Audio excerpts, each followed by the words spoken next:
HSC 26 ব্যাচের তোমরা যারা রিসেন্ট টাইমে অনেক বেশি কনফিউজড যে ভাই আমরা অনেক বেশি প্রি মেডিকেল নিয়ে অনেক কথা শুনতেছি যে প্রি মেডিকেল ভার্সেস এইচএসসি নাকি প্রি মেডিকেল অ্যান্ড এইচএসসি।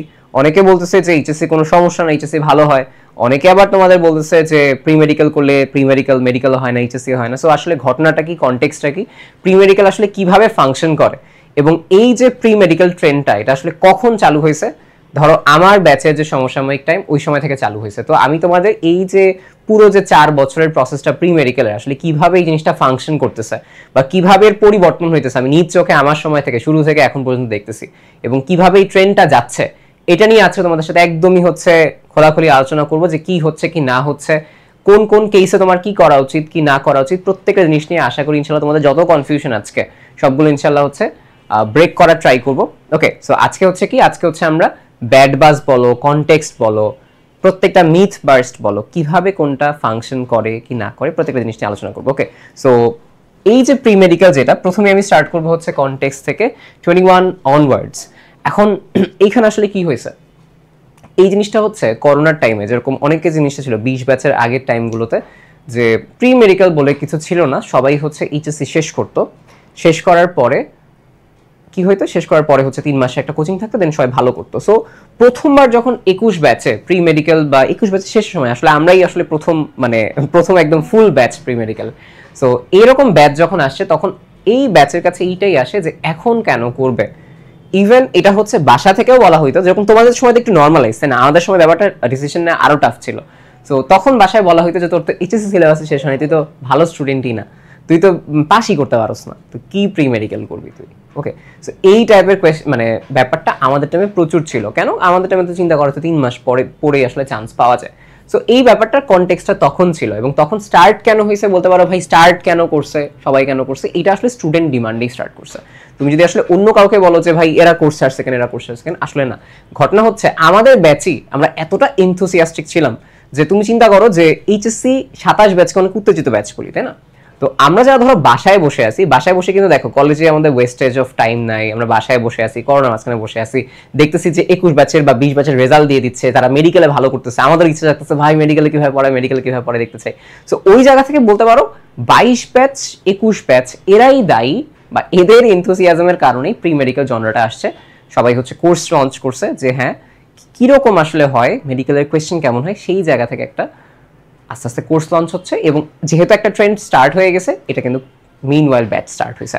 সমস্যাটা কি হয়েছে একটু তোমাকে বলি, কনটেক্সটের সমস্যা কি হয়েছে।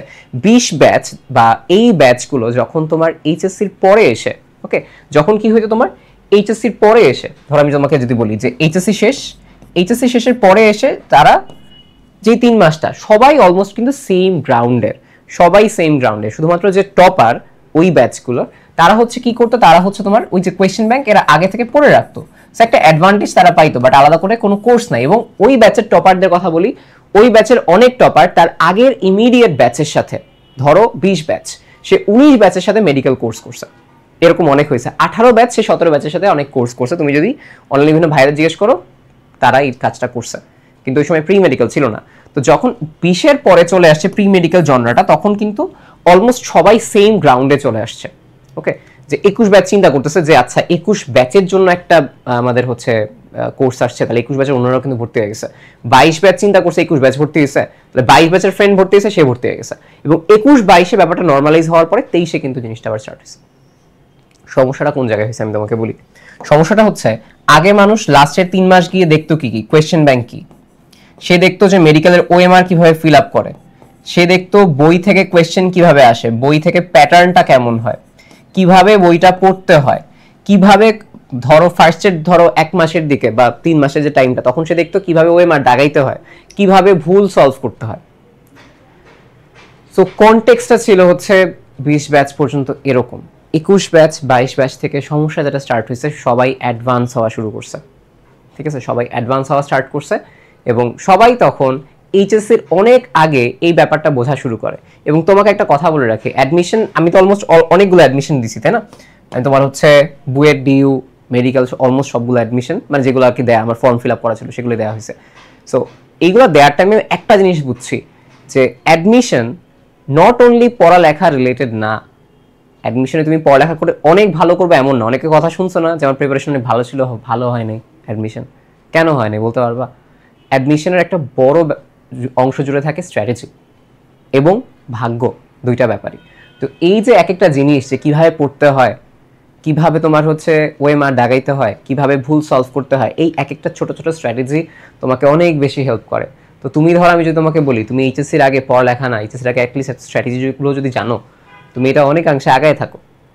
ওকে, আগের ক্ষেত্রে সবার সেম গ্রাউন্ড ছিল, 21 ব্যাচ অনওয়ার্ডস যে টাইমটা ছিল অনেকে সেম গ্রাউন্ডে বা লেভেলে চলে আসা শুরু করে, যে তারা বুঝতে পারে আচ্ছা এইভাবে কোয়েশ্চেন হয়, ওএমআরটা দেখতে এরকম, এভাবে দাগাইতে হয়, ভুলটা এভাবে করতে হয়। সো এই স্ট্র্যাটেজিগুলো সবাই পাওয়া শুরু করে, যেটা একটা এক্সট্রা লেভারেজ দেয়। বুঝতে পারছো? এই ঘটনাটা হচ্ছে এখানে হয়েছে। আমি আস্তে আস্তে আসতেছি প্রত্যেকটা বিষয় নিয়ে। সো ব্যাপারটা হচ্ছে যে ফিল্ডটা আরো কম্পিটিটিভ হওয়া শুরু করে। সোজা কথা হচ্ছে এটা, কনটেক্সটটা হচ্ছে 21 অনওয়ার্ড যে টাইমটা আছে, ফিল্ড আরো বেশি কম্পিটিটিভ হওয়া শুরু করে। একটু তুমি মার্কসের ট্রেন্ডটা দেখো, তুমি যদি এই টাইমগুলো শুরু হওয়ার পরে মার্কসের ট্রেন্ড দেখো, আপ হয়েছে, মার্কসের যে ট্রেন্ডটা বেশ আপ হয়েছে। ওকে, সো তুমি যদি 21-22-এর টাইমগুলো দেখো, বেশ ভালো ভালো মার্কসে গিয়ে চান্স হচ্ছে ওই সেম কোয়েশ্চেনে, যেটা অন্যান্য বছর আর 4 থেকে 5 মার্কস কম ছিল কাট মার্কস। সো এইটার একটা অ্যাডভান্টেজ ধরা হয় যে যারা আগে থেকে পড়তেছে তারা একটা লেভারেজ পাচ্ছে, এটা হচ্ছে একটা কথা। ওকে, সো কনটেক্সটটা হচ্ছে কি, কনটেক্সটটা হচ্ছে ফিল্ডটা আরো কম্পিটিটিভ হয়েছে। এটা মানো আর নাই মানো, ফিল্ড আরো কম্পিটিটিভ হয়েছে। কেন কম্পিটিটিভ হয়েছে? এর কারণ হচ্ছে যে সবাই আগে থেকে অ্যাডভান্টেজ পাচ্ছে। সেকেন্ড অ্যাডভান্টেজ হচ্ছে অনলাইন লার্নিং এর কারণে আগে সবাই যেরকম ফার্ম গেট থেকে আসতো, ফার্ম গেটে আসতো আর কি, ফার্ম গেট, শান্তিনগর, এই জায়গায় এসে কোচিং করতো, চিন্তা করতো এই জায়গায় ভালো টিচার না পেলে কোচিং হবে না। বাট এইটার একটা মিথ বার্স্ট হয়ে গেছে, অনেকে এখন অনলাইনে থেকেই করতেছে। কি করতেছে বলি, অনলাইনে ক্লাস করতেছে, তার আশেপাশে গিয়ে অফলাইনে এক্সাম দিচ্ছে। সো এই একটা অ্যাডভান্টেজ সে কিন্তু পেয়ে যাচ্ছে।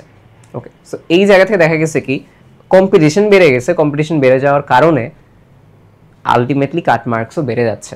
এটা হচ্ছে দুইটা রিজন। একটা হচ্ছে অনলাইন এডুকেশন, 2 নাম্বার কথা হচ্ছে প্রি মেডিকেল কনটেক্সটের পার্সপেক্টিভে। এবং তুমি একটা জিনিস বলে রাখি, ইন্ডিয়ায় যখন তোমার জেই নিট কেন এত কম্পিটিটিভ বলতে পারবা, এর কারণ হচ্ছে জেই নিটের, আমরা তো প্রি মেডিকেল বলি, ওরা 9-10 থেকে আসলে নিট জেই এর প্রিপারেশন নেয়, অনেকে 11 থেকে না, 11 থেকে। বুঝতে পারছো? মানে কম্পিটিশন যত বেশি বাড়ে, প্রিপারেশনের মানে আমরা বলি টাফ তত বেশি হয়। তো এইটা হচ্ছে প্রথম কথা কনটেক্সটের কেসে। সেকেন্ড কথা আমি বললাম, আমি ফাইনালি ডিসিশন নেই, তোমাদের প্রত্যেকটা জিনিস আমি বলতেছি ডিফারেন্ট কিছু কিনা। ডিফারেন্ট কিছু, হ্যাঁ এটা ডিফারেন্ট কিছু বলতে কোন কেসে আমি তোমাকে বলি, অনেকে বলবে ডিফারেন্ট কিছু না, আমি বলবো ডিফারেন্ট কিছু। ডিফারেন্ট কিছু বলতে কি, ধরো তোমার বইয়ের প্রি মেডিকেল যখন তুমি করতেছ, তখন তোমাকে বইয়ের, ধর আমি যদি তোমাকে বলি বইয়ের 8টা টপিক পড়াবে, বইয়ের 8টা টপিক পড়াবে। আর যখন তুমি এইচএসসিতে আসো তখন তোমাকে বইয়ের 3 থেকে 4টা টপিক পড়াবে। মানে বুঝছো? 3 থেকে 4টা টপিক কি? ওই যে 8টা টপিক, ওই 8টা টপিকের মাঝখানে তোমার এইচএসসির 4টা টপিকও কভার হয়ে গেছে, প্লাস তুমি আর 3 থেকে 4টা টপিক এক্সট্রা পড়ছো। বুঝতে পারছো? মানে জিনিসটা কি, প্রি মেডিকেলে মেইনলি তোমার এমন টপিকই থাকে, যেমন কিছু টপিক মেডিকেলের জন্য ইম্পর্টেন্ট, কিছু টপিক এইচএসসি থেকে সিকিউ আসে না, বাট এমন কোনো টপিক বাদ যায় না যেটা তোমার এইচএসসিতে নাই। মানে প্রি মেডিকেল যখন তুমি পড়তেছো, এইচএসসি সব টপিকে কভার হচ্ছে, প্লাস তুমি 2 থেকে 3টা এক্সট্রা টপিক পড়তেছো। কেন পড়তেছো? মেডিকেলে ওই টাইপের কোয়েশ্চেন আসে। ওকে, এবং একটা অ্যাডভান্টেজ পাওয়া যায় যখন তুমি এইচএসসি দাও, এইচএসসি কোনো কিছু বাদ পড়ে না এইটা, বাট ডিফারেন্ট কিছু। কেন? একটু বেশি পড়তে হয় তোমাকে। সো যারা চিন্তা করে যে ভাই আমি নর্মাল পড়াই পড়তে পারি না, বা আমি পড়ার ইচ্ছা নাই, সোজা কথা এটা, পড়তে পারো না বলতে এখন যদি কম্পিটিশন বাড়তেছে সবাইকে আসলে প্রিপারেশন টাফ করতে হবে, আগের মতো চিন্তা করে আসলে হয় না, এখন অনেক টাইম হয়ে গেছে, 3-4 বছর এইটার ট্রেন্ড হয়ে গেছে। সো ঘটনা হচ্ছে যে তুমি যেটাই পড়তেছো আর কি, মেইন কথা হচ্ছে এক্সট্রা পড়তে হবে। এখন কম্পিটিশন বাড়ছে, এইচএসসির জন্য গুড ইনাফ, এইচএসসির জন্য কোনো সমস্যা নেই, 3-4 টপিক পড়ে পার পেয়ে যাবা, বাট কম্পিটিশন বাড়তেছে, ওই 1-2 মার্ক এখন সবাই পারে।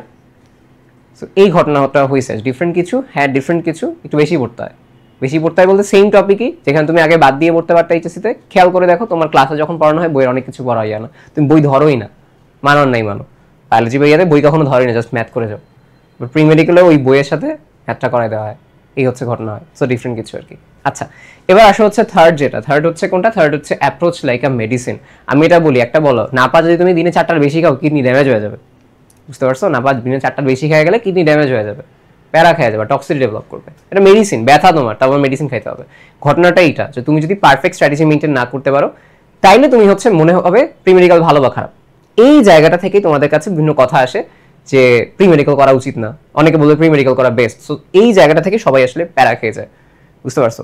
অ্যাপ্রোচ লাইক আ মেডিসিন বলতে কি, অ্যাপ্রোচ লাইক আ মেডিসিন বলতে তোমাকে যখন বইটা পড়ানো হয়, তোমাকে যখন ক্লাসে বইটা পড়ানো হচ্ছে, ঠিক আছে, তোমার এখানে দুইটা লার্নিং আছে। আমি তোমাকে বলি, যখন ক্লাসে তোমাকে প্রি মেডিকেলে বইটা করা হয়, তখন তোমাকে দুইটা জিনিস হচ্ছে পড়ায়। একটা তো বই পড়ায়, কি কি টপিক থাকে সেটা পড়ায়, ওকে, এটা একটা ভালো অ্যাডভান্টেজ, ভালো কথা। বাট সমস্যা হচ্ছে এইটা করার পরে তুমি অবশ্যই হচ্ছে তোমার যে এইচএসসির পার্টটা থাকে, এইচএসসি পার্ট বলতে কি, এইখানে ধরো তুমি যে টপিকটা পড়ছো, 100টা টপিক পড়ছো, ঠিক আছে, তার মধ্যে দেখবে 80টা কোয়েশ্চেনই তুমি এখানে পেয়ে গেছো। মানে তোমাকে জাস্ট এখানে এক্সট্রা এফোর্ট দিয়ে 20টার মতো অল্প একটু পড়তে হয়, আর কিছু না। বহুপদী কোয়েশ্চেন পড়তে হয়। প্রি মেডিকেল যখন তোমাকে পড়াবে এমসিকিউ বা সিকিউ এর জন্য কনসেপ্ট শেষ, সবকিছু শেষ, নর্মাল কোয়েশ্চেনগুলো হবে, এক্সাম দিবা, কোয়েশ্চেন প্যাটার্ন বুঝবা, বেশিরভাগ এইচএসসির সাথে রিলেটেড। কখন কি শুনছো এটা যে মেডিকেলের জন্য বোর্ডের অনুশীলনী করা খুব ইম্পর্টেন্ট? তোমাদের সিনিয়রদের কাছে শুনো যে মেডিকেলের জন্য বোর্ডের অনুশীলনী করা, বোর্ডের যে কোয়েশ্চেন থাকে, বোর্ড কোয়েশ্চেন সলভ করা খুবই ইম্পর্টেন্ট। তাহলে একটা অ্যাডভান্টেজ তো, তুমি যদি এখানে বোর্ডের কোয়েশ্চেন সলভ করো, এইচএসসি কোয়েশ্চেন সলভ করো, এইটা আমরা চিন্তা করি আমরা ক্লাস খালি করবো, নিজেরা পড়বো না। আমি তোমাকে একটা কথা বলি, প্রি মেডিকেল করো আর না পড়ো, নিজের পড়ার টেবিলে যদি না বসতে পারো কোনো লাভ নেই। প্রি মেডিকেল করো, যা মন চায় করো, অনলাইন পড়ো, অফলাইন পড়ো, কোনো সমস্যা নেই, তুমি যে কোনো জায়গায় পড়ো, নিজের পড়ার টেবিলে যদি না বসতে পারো, নিজে যদি পড়তে না পারো, সেটা লাভ নেই, কোনোভাবেই লাভ নেই, কেউ তোমাকে পড়া দিতে পারবে না, সত্যি কথা বলতেছি, ওকে। সো এইটা একটা সমস্যা। এবং থার্ড যে সমস্যাটা আমি এটা বলি, অন্ধ ফলো কাদের? আমাকে বা অন্য কাউকে। অন্ধ ফলো বলতে আমরা কিন্তু একটা জেনারেল রুটিন করি যে এইভাবে করলে বেটার হয়, এইভাবে করলে ওদের কনসেপ্ট ক্লিয়ার হয়। বাট তুমি তোমার সবচেয়ে বড় মেন্টর, এবং তুমি যদি তোমার নিজের রুটিনটা না বুঝতে পারো তাহলে হবে না। মানে জিনিসটা কি, ধরো তোমার এখন কোষ বিভাজন বেশ ভালো পারো তুমি, কোষ বিভাজন আমি তোমাকে বলি একাডেমিক পড়া দিয়ে মেডিকেলের কোয়েশ্চেন ব্যাংক হয়ে যায় অনেকটা, একাডেমিক পড়া দিয়ে। বাট ঘটনা হচ্ছে একাডেমিক পড়ছো তুমি, তার পাশে একটু ওই যে ক্লাসটা একটা 2x বা একটু নোটটা দেখে বুঝে ফেলো কি কোয়েশ্চেন আসে, এক্সাম দিতে চাও ডিরেক্টলি। কোষ বিভাজন তোমার আবার ক্লাস করা দরকার, তুমি এক্সাম দিতে চাও যে আমার এখন ক্লাস করে আমি 2 ঘন্টা কি করবো, আমি এর সাথে এক্সাম দিই, আইডিয়া পাই। আমি তোমাকে একদম শুরুতে বলছিলাম যে স্ট্র্যাটেজি অনেক বেশি ইম্পর্টেন্ট, সো আইডিয়া পাওয়াটা ইম্পর্টেন্ট। সো ওইভাবে তুমি কাজ করো।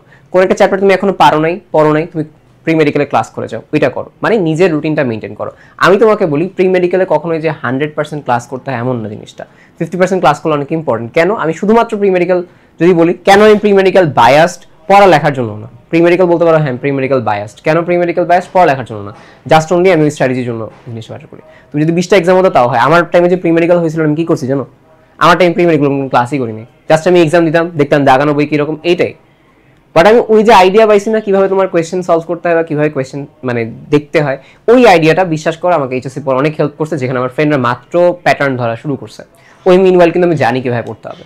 সো এই জিনিসটা তোমাকে একটা আইডিয়া দেয়, বুঝতে পারছো? সো এই ব্যাপারটা হচ্ছে এখানে। সো আমি বলবো অ্যাপ্রোচ লাইক আ মেডিসিন, যে তোমাকে কোন সময় কোনটা খাইতে হবে, কোন সময় কোনটা তোমাকে ছাড়তে হবে, তোমার শরীর বুঝে তুমি তোমার ডক্টর, সেটা তোমাকে মেনটেন করতে হবে, ঠিক আছে? আচ্ছা, ফোর্থ, ফুল সিলেবাস কনটেক্সট। বিশ্বাস করো আগের ব্যাচগুলোতে শর্ট সিলেবাস ছিল, একটা অ্যাডভান্টেজ ওদের ছিল, কি ছিল জানো? যারা ভালো তারা হচ্ছে ফুল সিলেবাসটা পড়ে রাখলে, যারা একটু কম পারতো তারা হচ্ছে তোমার এইচএসসির পরে পড়াটা টাফ হয়ে যেত। বাট এখন তোমরা প্রত্যেকে ফুল সিলেবাস পড়তেছো, কম্পিটিশন গ্রাউন্ডটা অলমোস্ট ইকুয়াল, এবং যারা এখানে আগে থেকে স্টার্ট করতেছে ওরা কিন্তু স্ট্র্যাটেজি এবং এগুলো পরে অনেকটা আগায় যাবে। বিশ্বাস করো এইচএসসির পরে মানুষ সবচেয়ে বড় অ্যাডভান্টেজ পায় যে ফুল সিলেবাসটা আগে পড়ে। তোমাদেরও ফুল সিলেবাস পড়া শেষ, বাট ফুল সিলেবাস সবারই পড়া শেষ, এর মধ্যে যে একটু আপলিফট করবে প্রিপারেশনকে সে কিন্তু আগে যাচ্ছে। সো এটা একটা 26 ব্যাচের জন্য অ্যাডভান্টেজ। সিক্স, ব্যাড বাস।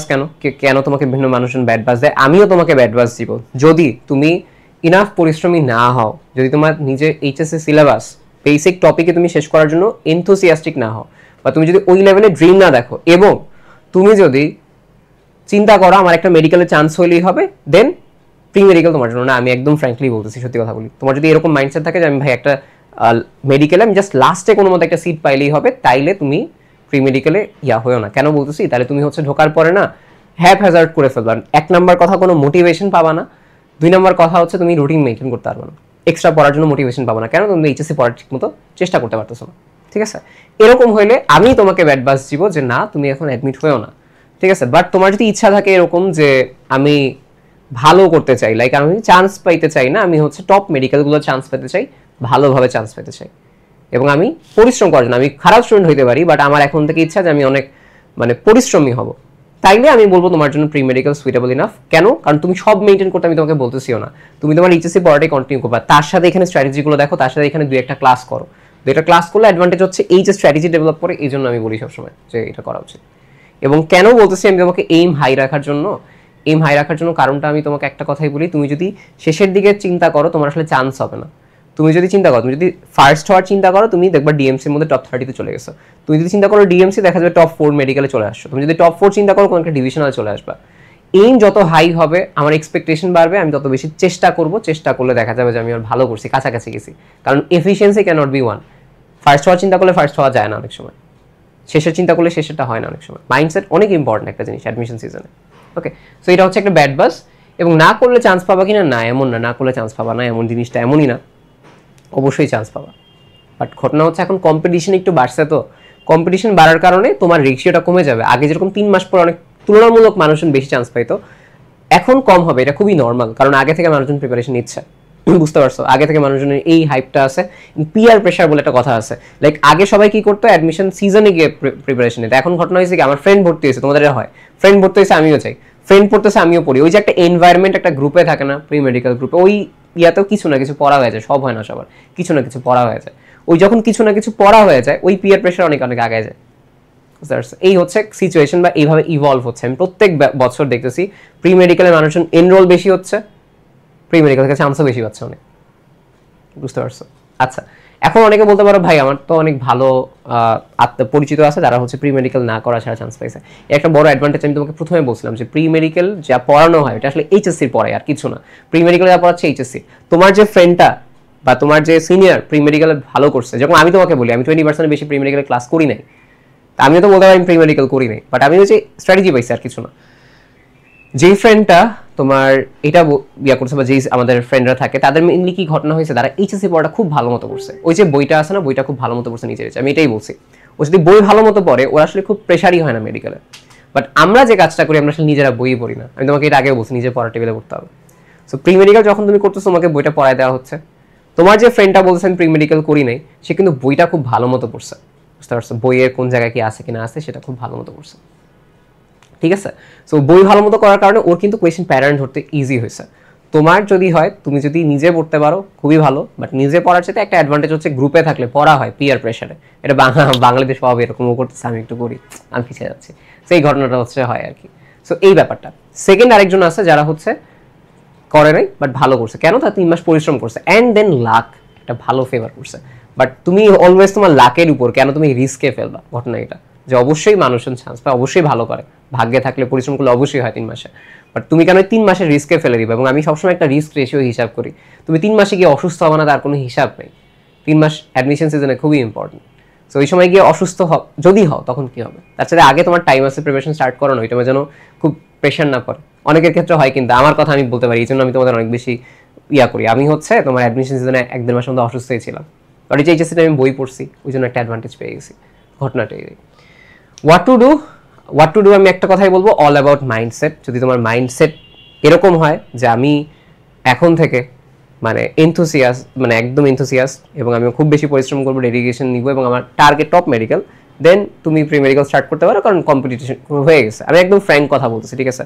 যদি এরকম মনে হয় যে আমি আসলে খুব বেশি এখন মানে প্রেশার নিতে পারবো না, আমার এইচএসসি পড়া আমি ওইখানেই আমি ঠিকঠাক মতো ইয়ে করতে পারবো না, বা আমার টার্গেট ওই কোনো মতে আমি চান্স পাইলেই হবে, তাহলে চান্স মিস হওয়ার সম্ভাবনা বেশি, এরকম হইলে আই উইল সাজেস্ট যে মানে তাইলে না, কারণ তুমি তখন মেনটেন করতে পারবে না। বাট মেনটেনের জন্য যা যা লাগে, যারা অলরেডি হচ্ছে অ্যাডমিট হওয়া হইছো, তাদের জন্য আমি একটা আলাদা রুটিনের একটা ভিডিও করবো। আমি তোমাকে কিছুটা এখানে বলছি যে আসলে কীভাবে করতে হয়। সো কীভাবে তুমি কী করবা কি না করবা এটা রুটিন বলে দিতে পারবো, যেন তোমার জন্য ইজিয়ার হয়। এবং 26 ব্যাচে একটা কথা বলে দিতে পারি, 26 ব্যাচে একটা মেজর মানে ডেভিয়েশন হবে, আমি এতটুকু বলতে পারি। আমি বিগত 3-4 বছরের গ্রাফ দেখতেছি তো প্রি মেডিকেলে 21, 22, 23, 24, 25-এর রেজাল্টও বলি একটু বাড়বে, মানে প্রি মেডিকেল যেই ডেভেলপমেন্টটা, কম্পিটিশনটা একটু বাড়বে। 26-এ ইনসেনলি বাড়বে, আমি তোমাকে এতটুকু ইনশাল্লাহ বলে দিতে পারি, বুঝতে পারছো? 26-এর কনটেক্সটগুলোই এরকম আর কি, সবাই আগে থেকে প্রিপেয়ার্ড আর কি। সো ব্যাপারটা এটাই, প্রতি বছর ট্রেন্ড বাড়তেছে, 26 আরও বেশি বাড়বে। বাট ঘটনা এটাই, যেই সময়ে তুমি যেই কাজই করো, আমি একটা কথা লাস্ট বলে দিতে চাই যে প্রি মেডিকেল আমার ভার্ডিক্ট হচ্ছে কি, বললামই তো তোমাকে, যদি তুমি করো, লাস্ট ভার্ডিক্ট আমি বলবো যে ভাই তুমি যেই কিছুই করো না কেন, বই পড়ো প্লিজ। এইচএসসিও কঠিন হচ্ছে, এইচএসসিও কঠিন হচ্ছে, মেডিকেল অ্যাডমিশনও কঠিন হচ্ছে, বাট তোমার এই বইয়ের কনটেক্সট আসলে খুব বেশি কঠিন হচ্ছে না, বুঝতে পারছো? বইটা একটু পড়ো, বইটা যদি ঠিকঠাক পড়তে পারো তাহলে সব কিছুই হবে, নাহলে তুমি যা মন চায় করো, যা কিছুই করো, যত কোর্সই করো, তোমার কোনো লাভ নেই। কাইন্ডলি বইটা পড়ো, ঠিক আছে? সো এই হচ্ছে কথা। আই হোপ তোমাদের কিছুটা কনফিউশন ক্লিয়ার আউট করতে পারছি। আরও কিছু হলে আমাকে বললাম, আমি ইনশাল্লাহ তোমাদের সাথে কথা বলবো। ওকে, তো সবাই ভালো থাকো, সুস্থ থাকো, আল্লাহ হাফেজ সবাইকে।